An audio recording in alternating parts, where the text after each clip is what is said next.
ng Padua patungkol po sa kasalanan. Ang sabi po niya, the first sin is to think evil. The second sin is to consent to it. The third sin is to put it into practice.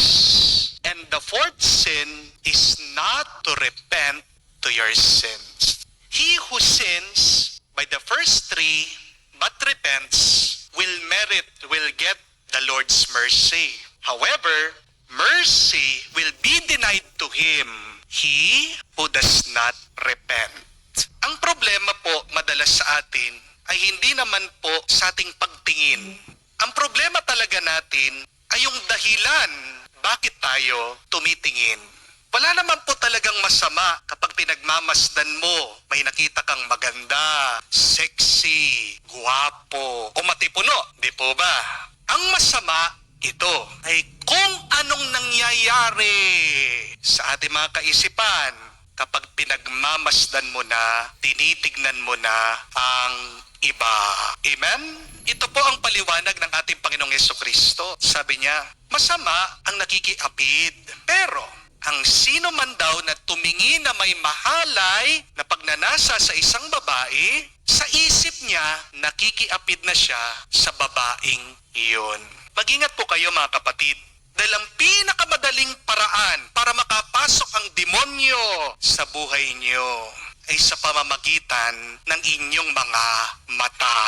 As the saying goes, the eyes are the windows to the soul. Amen? Kaya napansin niyo po, alat na talaga ang pornografiya, ang mga malalaswang imahen, mga larawan, mga video, mga content ngayon sa internet o social media. Kapag ang video tungkol po sa isang babae na gumigiling, sumasayaw, nagpapakita ng dibdib, ng puwet, diba? Viral agad. Diba? Ang daming nanonood. Pero bakit pagtungkol sa Diyos? Pagtungkol sa kanyang salita, napakakaunti na mga views. Baka nakalimutan po natin at baka hindi natin pansin ito, teki na ang demonyo.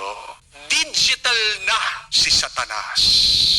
Marami pong mga kaluluwa ngayon ang nasa panganib dahil bahana ng kalaswaan, ng kabastusan, ang social media at ang internet. Minsan, meron pong binahagi si San Alfonso ng Liguri tungkol din po dito. Ang sabi po niya, tuwang-tuwa ang demonyo kapag meron mga malalaswang larawan sa bahay. Meron daw po isang kaso noong unang panahon tungkol po sa isang mayamang lalaki. Nakabili daw po siya ng isang mahalay, malaswang painting. At kanya pong sinabit dun sa kanyang kwarto. Pero ilang araw lang po ang nakalipas, napakarami daw po nilang nararanasan, nakababalaghan, nararamdaman nila dun sa kanilang bahay. Kaya nagpatawag po ng pare, isang exorcist, para ipabasbas yung kanyang bahay. Pagdating daw po nung pare doon, nakita niya, napakarami daw pong mga demonyo, parang isang batalyon. Sila daw po ay nakapaikot nandun sa tapat ng malaswang larawan, iniinsensuhan daw po yung nakasabit na bastos na painting. Nagdiriwang daw po, masaya yung mga masamang espiritu. Dahil do sa litratong yun, marami daw po silang nakukuhang kaluluwa. Bakit sinasamba ng mga demonyo yung bastos na larawan? Hindi lang dahil gusto nila, pero ito kasi ang nagiging dahilan ng pagkakasala ng mga tao doon sa kabahayan. Kaya nga po, napakaganda din po ng babala ni San Juan Crisostomo. Ang turo niya ito, ang mga mahahalay na larawan ay mas mapanganib pa sa lason. Kasi ang lason, pinapatay niyang katawan. Pero yung mahalay, bastos na larawan, ang pinapatay niya talaga ay ang kaluluwa. Immodest pictures are more dangerous than poison because they kill your mind, your heart, and your soul. As Padre Pio also warns us, impurity is the poison of the soul. It is the cause of all the deaths of the soul. Maganda pong pagnilayan ngayon. Ano ba ang aking mga pinapanood? Ano ba ang aking mga tinitignan? At kapag nakatitig ako, ano ang tumatakbo? Ano ang aking mga naiisip? Mabuti ba o masama? Because remember, the first sin is to think evil. Maganda rin pong pagnilayan at itanong, ano ba ang mga tinatago ko sa aking cellphone, sa aking computer, sa aking kwarto? Meron bang mahalay na mga larawan? Meron bang kabastusan diyan? Ano ba yung mga masasama na bagay na ini-entertain ko sa aking buhay? Pero, mas mahalaga din pong itanong, kapag nahulog na tayo sa patibong ng masama ng dyablo, ano ang magandang gawin para tayo makapagbalik sa Diyos?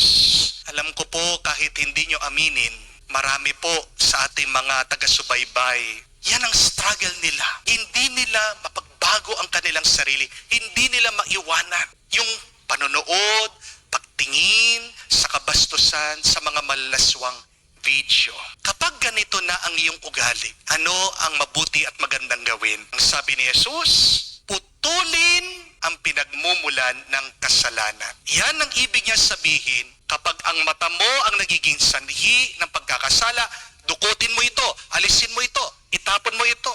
Kung ang kamay mo ang nagiging dahilan ng pagkakasala, putulin mo. Hindi naman po literally nagagawin natin ito. Minsan ang Panginoon, pag siya'y nangangaral, siya'y nagtuturo, nagiging exage siya.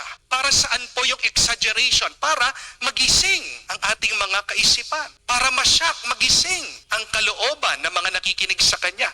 Ang gusto lang niyang sabihin, hanggat hindi mo inaalis, pinuputol, pinapatay, ang nagiging daan ng iyong pagkakasala, mananatili kang nagkakasala at malayo sa Diyos.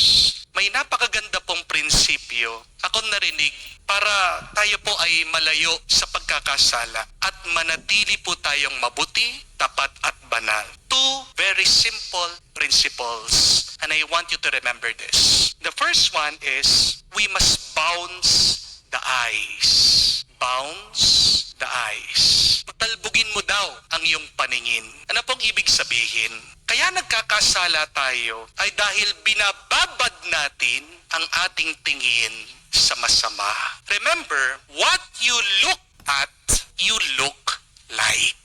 Ulitin ko po. What you look at, you look like. If you look at immoral videos and pictures, you become immoral. Amen? Bounce the eyes. Ibig sabihin, kapag nakita mo, bastos, tama na.